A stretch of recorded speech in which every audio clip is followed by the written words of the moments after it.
3.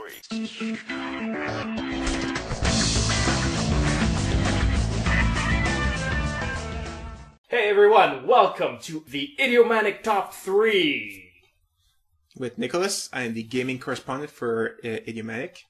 And I am Dimitri, editor-in-chief of Idiomatic and movie critic. So we're going to do underrated games that people might have missed, although that proved really difficult when we were preparing the episode, because we realized that nostalgic critics over the internet rate everything very highly, which is why we're going to focus on old school video games back when I still played them. Yes. Saying that you're not a gamer and me looking at the GameCube on the floor there, kind of funny.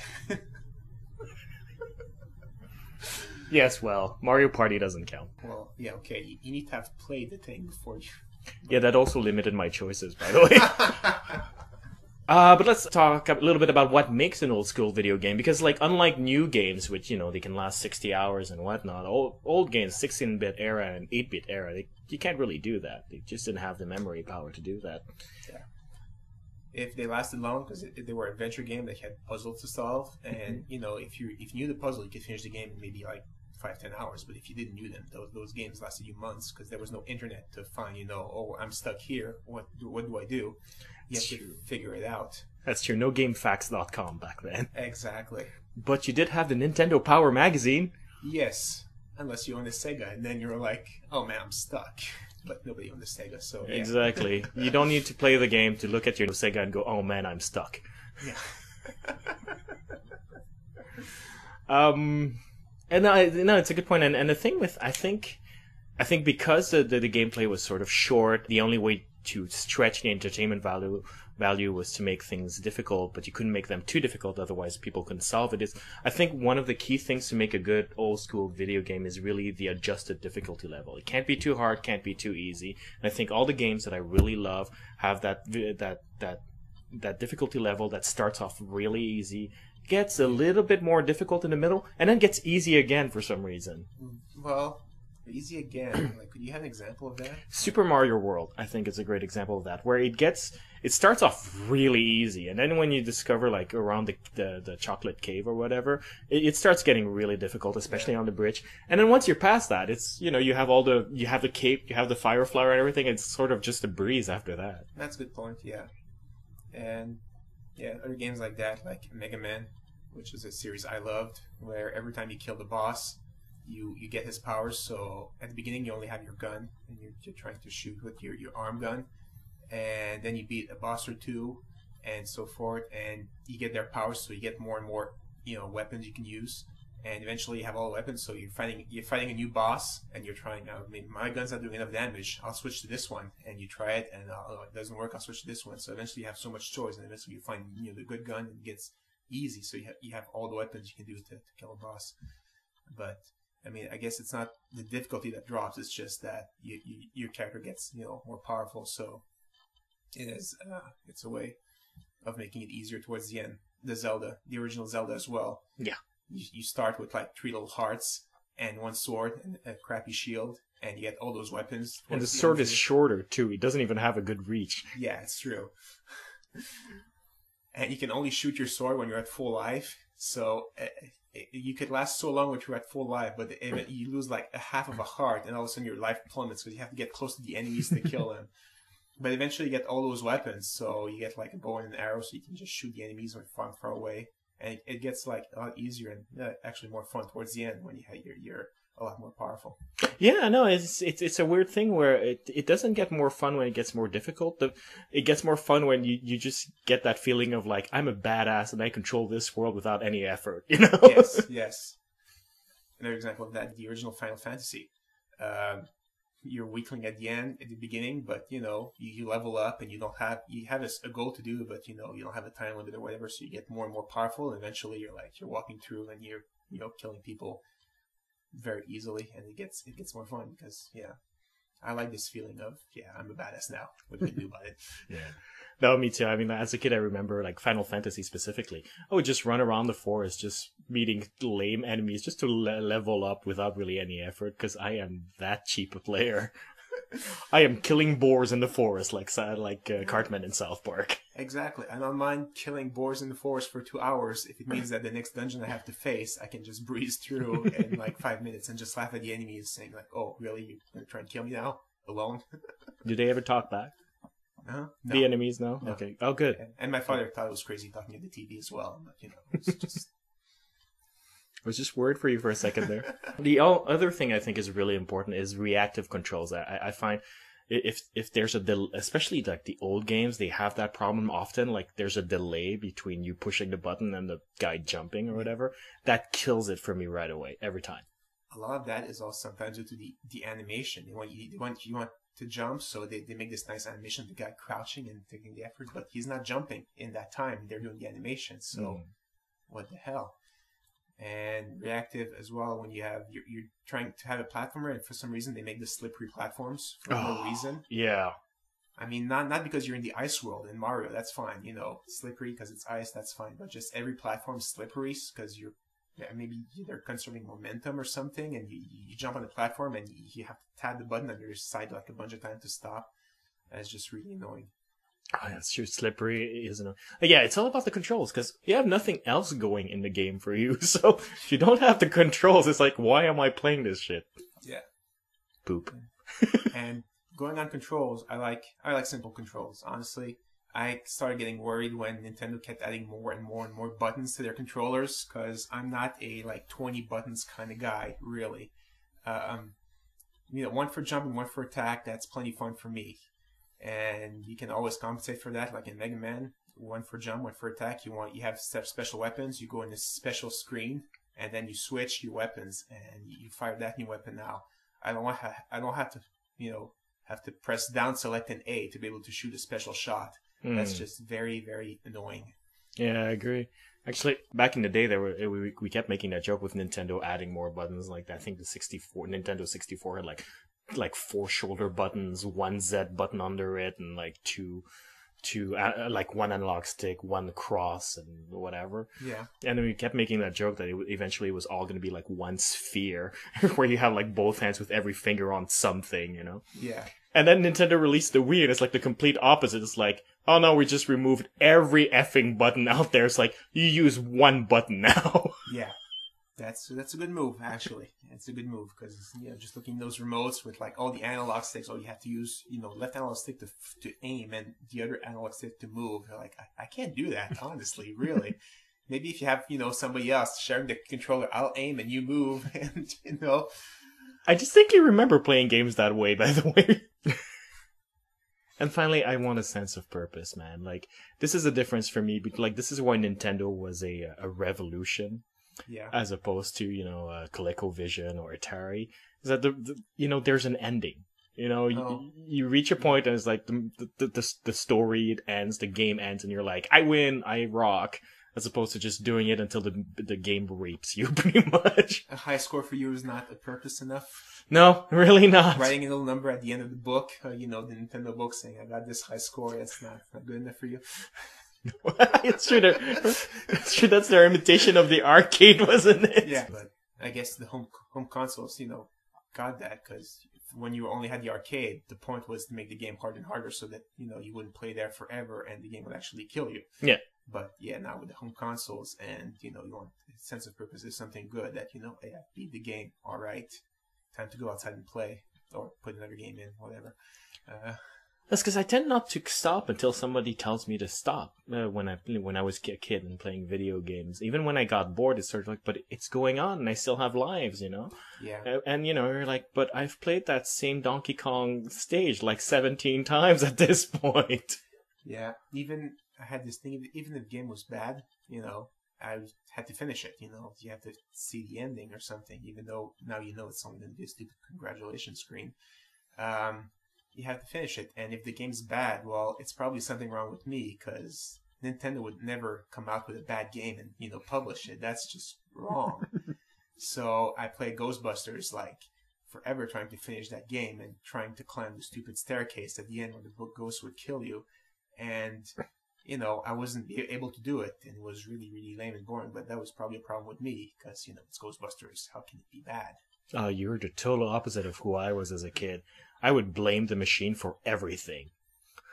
Really? Oh yeah, it was always the machine's fault. The machine cheated, the machine had it in for me, the machine...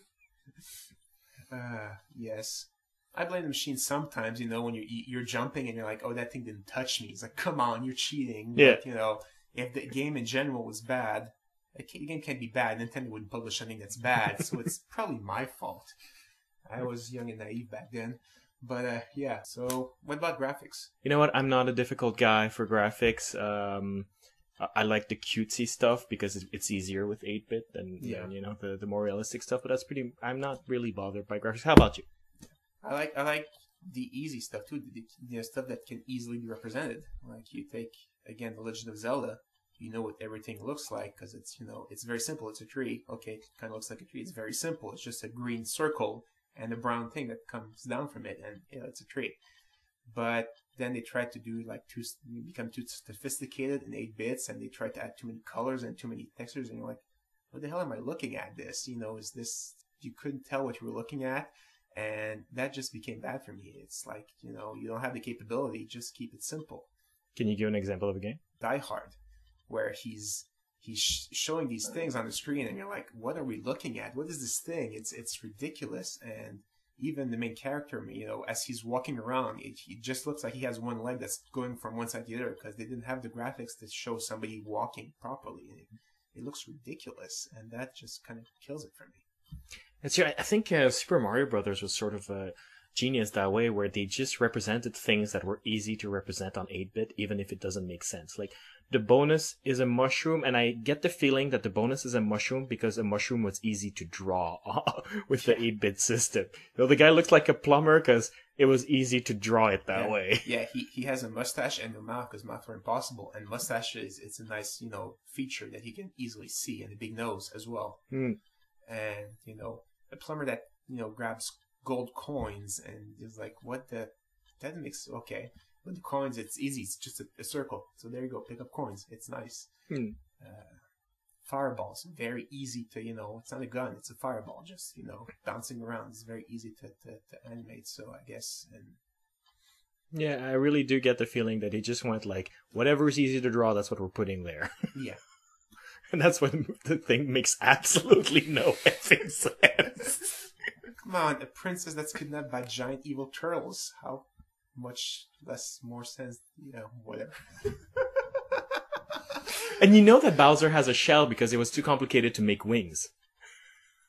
Possibly, yeah. He's a dragon with a shell because it's just too complicated otherwise. Yes, that makes sense now. They did add spikes on the shell though, so that was special. That is true, they did. And a dog on a cloud. What is that? Dog on a cloud with a fishing pole. Yes. At any rate. Alright, let's get to it. We'll go to the underrated video games. Yeah, go, you start. Alright.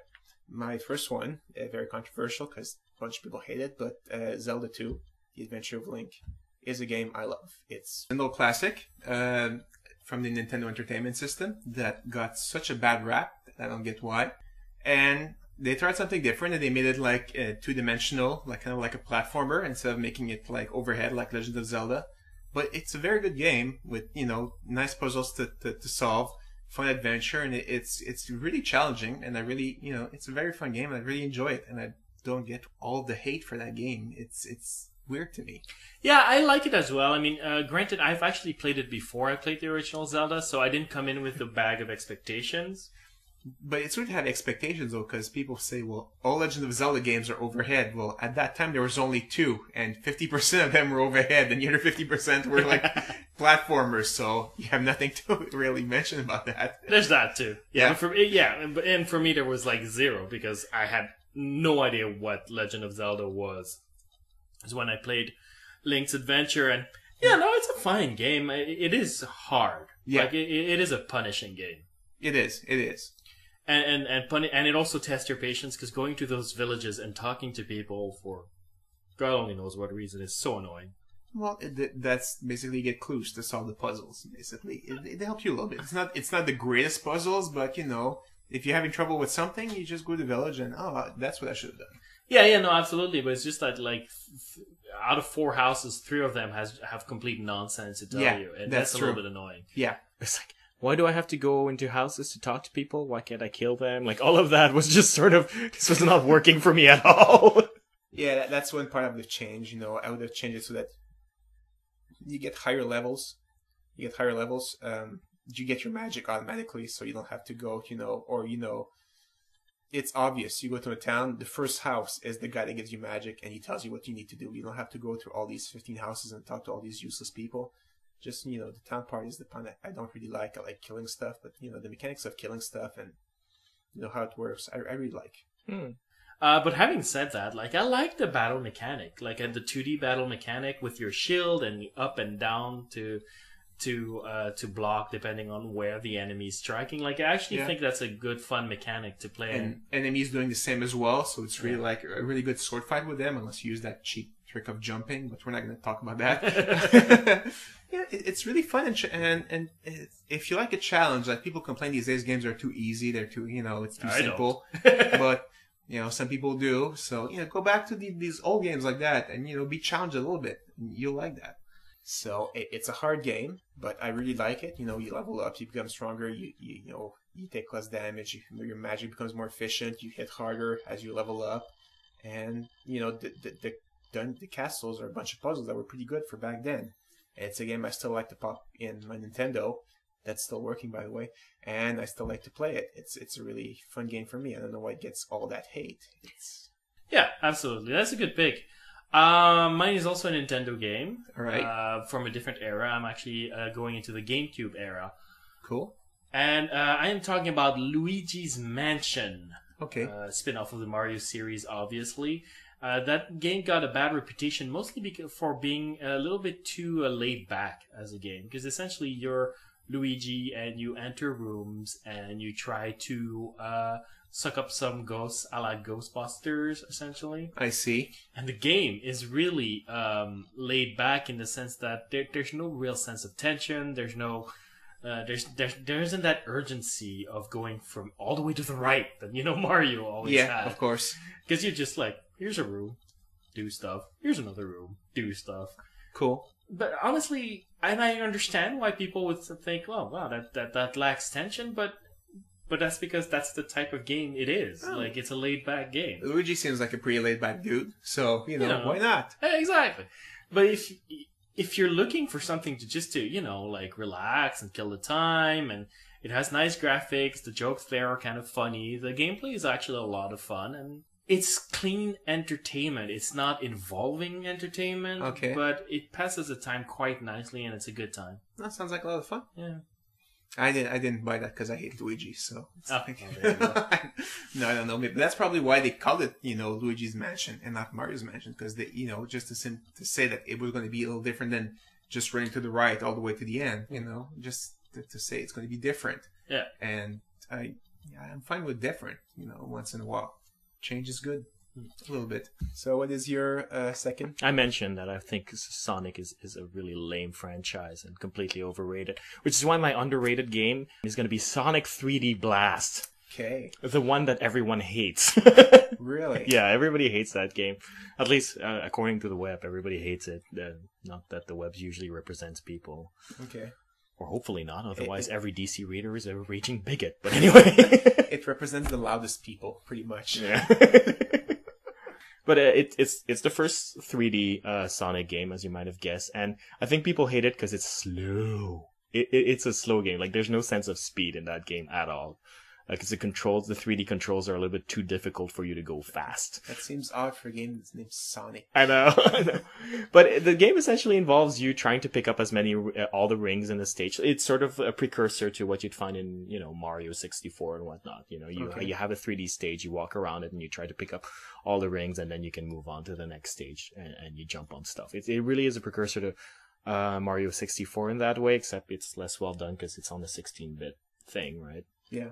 But the graphics are prettier because I hate the 64 graphics. It just looks like rocks. Everything looks like a rock. But I love that game. You have to play it slow for it to work. Otherwise, you're gonna keep hitting enemies like for no reason and lose everything you've worked towards. But beyond that, man, that game was cool. I'm guessing speed comes with, you getting better at the game eventually. So get better and you'll be like Sonic eventually. You'll go through level really fast. So patience. Yeah, it's that's the thing. It's a game that takes patience because the first few levels, well, I play the entire game really slowly and I get through it. But it's sort of a relaxing game that way where I don't really feel any pressure. Relaxing and Sonic in the same sentence. Well, I guess you didn't say them in the same sentence, but Haha! Which leads to your second pick, I guess. It's a game not a lot of people know. It's called Ogre Battle for the Nintendo. And it's kind of like a Final Fantasy game, except instead of playing individual, you basically have an army. You make your army, you have like 5 people per units, and you deploy your units around, and you have to reconquer, like the evil empire has taken, it's not a great story, evil empire is taking over, and you have to reconquer. So basically you send your units, you send your units, you don't control the fighting though. So it's all about strategy, where you send your units where and how they're formed. You have like healers in certain units, or magic users. You send them against certain enemies to be more efficient. And when I first played the game, I thought, well, this is easy. I have my 3-4 good units. I'm just going to plow through all the enemies with my really strong units. And that's like you did with Final Fantasy. You get really strong and then you just plow through everything. But you're part of a revolution, and people don't like when you're really, really strong and you bully other people because, you're really strong. They see you as kind of an invader instead of some guy that's going to free them. Mm-hmm. And you get a very bad ending if you do that. So you kind of have to be the underdog and keep your units kind of weak, and the people like you, and then you get good endings. I was really shocked the first time I got to somebody I thought was a main character, and she said, "Yeah, I'm not joining you because you're too evil." I was like, what? I'm freeing this region. How am I too evil? And I get the bad ending that people hate me, and like there's a counter-revolution after a year to get rid of me. I was like, that's not cool. So sounds a lot like Operation Enduring Freedom, but never. But then you learn to play nicer, and you listen to the tips that people say. People don't like a bully, so don't be too strong. And then your reputation, you become very nice and you get good endings. It's a really fun game. All right, your other underrated game? They came up with a sequel for Nintendo 64 called Ogre Battle 64. Mm-hmm. Because it's on the Nintendo 64. Everything has to be followed with 64. I know it makes things very confusing. I learned of that game. I remember on a Friday morning. I was at work and I was, not wanting to write a paper, so I was just browsing, and I read about that game. I went to lunch, then I went to buy the game, and I only came back to work on Tuesday. That game was so awesome. The fun of doing research, only results count, not how often you stay in the office. Terrible. But yeah, it was a great game, and it's the same thing. You can't be too strong because people don't like you, and it's a really fun series. My last underrated game pick is a game that was designed for the Game Boy Color, and it's called Hello Kitty's Cube Frenzy, which is bloody ingenious. Have you ever played it at all? No. I mean, it's usually ignored by most gamers because of the Hello Kitty theme and the very girly theme, but it is an absolutely brilliant puzzle game. Because what it is it's like Tetris, okay? Except that you have this sort of platform made of blocks, where Hello Kitty sort of walks around, and she's a dumbass. Like, she's like a lemming. Okay. And your goal when you have blocks dropping, and you have to place them to sort of create bridges for her to get to her destination to grab as many pieces of fruit without falling off and dying. And because she's so dumb, it makes the game really fun. And you do control her a little bit. Like, when she reaches the ledge, you can press a button for her to turn around. So you have to place the blocks and always pay attention to where she is as well at the same time. That's nice. It's really cool. And as the levels progress, you have like her friends joining in on the fun, sort of like walking around her and sort of blocking her way because they're just as dumb as she is. It's really cool, and it's sort of, you always have to make sure that, you can afford to have them fall, but like you have to make sure that at least one stays in the game to catch the final fruit, Wow. It's really cool. It's a really ingenious and it's a completely different puzzle game, and and nobody paid attention to it because it's Hello Kitty themed, but it's one of the funniest puzzle games I know. Okay. Well, that's it for us, I guess. Yep. And if you have any questions, comments, and underrated video games, You can write us at mail@idiomanic.com or post a comment right below the episode at idiomanic.com. Yep. See you next week.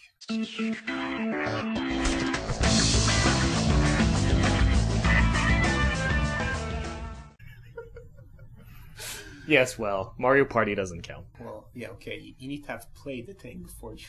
Yeah, that also limited my choices, by the way. But let's talk a little bit about what makes an old school video game, because like unlike new games, which they can last 60 hours and whatnot, old games, 16-bit era and 8-bit era, you can't really do that. They just didn't have the memory power to do that. Yeah. If they lasted long, because they were adventure game, they had puzzles to solve, and if you knew the puzzle, you could finish the game in maybe like 5-10 hours. But if you didn't know them, those games lasted you months because there was no internet to find. Oh, I'm stuck here. What do I do? You have to figure it out. That's true. No GameFAQs.com back then. Exactly. But you did have, and eventually you have all the weapons. So you're fighting a new boss, and you're trying. I mean, my gun's not doing enough damage. I'll switch to this one, and you try it, and it doesn't work. I'll switch to this one. So eventually you have so much choice, and eventually you find the good gun, and it gets easy. So you have all the weapons you can do to kill a boss. But I mean, I guess it's not the difficulty that drops. It's just that your character gets more powerful. So it's a way of making it easier towards the end. The original Zelda as well. Yeah. You start with like 3 little hearts and 1 sword and a crappy shield, and you get all those weapons. And the sword is shorter too. It doesn't even have a good reach. Yeah, it's true. And you can only shoot your sword when you're at full life. So in the middle, and then it gets easy again for some reason. Well, easy again. Like, could you have an example of that? Super Mario World, I think, is a great example of that, where it starts off really easy, and then when you discover like around the chocolate cave or whatever, it starts getting really difficult, especially on the bridge. And then once you're past that, it's you have the cape, you have the fire flower and everything. It's sort of just a breeze after that. That's a good point. Yeah, and other games like that, like Mega Man, which is a series I loved, where every time you kill the boss, you get his powers. So at the beginning you only have your gun, and you're trying to shoot with your arm gun, and then you beat a boss or 2, and so forth, and you get their powers, so you get more and more weapons you can use. 1, 2, 3.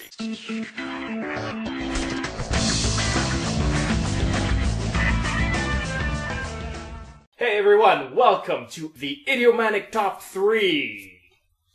With Nicholas, I am the gaming correspondent for Idiomatic.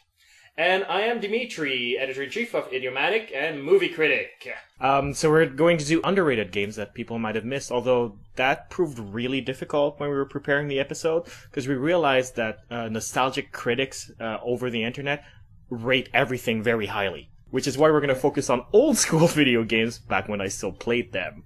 Yes. Saying that you're not a gamer and me looking at the GameCube on the floor there, kind of funny. The Nintendo Power magazine. Yes. Unless you own a Sega, and then you're like, oh man, I'm stuck. But nobody owned a Sega, so yeah. Exactly. You don't need to play the game to look at your Sega and go, oh man, I'm stuck. Yeah. And it's a good point. And the thing with, I think because the gameplay was sort of short, the only way to stretch the entertainment value was to make things difficult, but you couldn't make them too difficult, otherwise people couldn't solve it. I think one of the key things to make a good old school video game is really the adjusted difficulty level. It can't be too hard, can't be too easy. And I think all the games that I really love have that difficulty level that starts off really easy, gets a little bit more difficult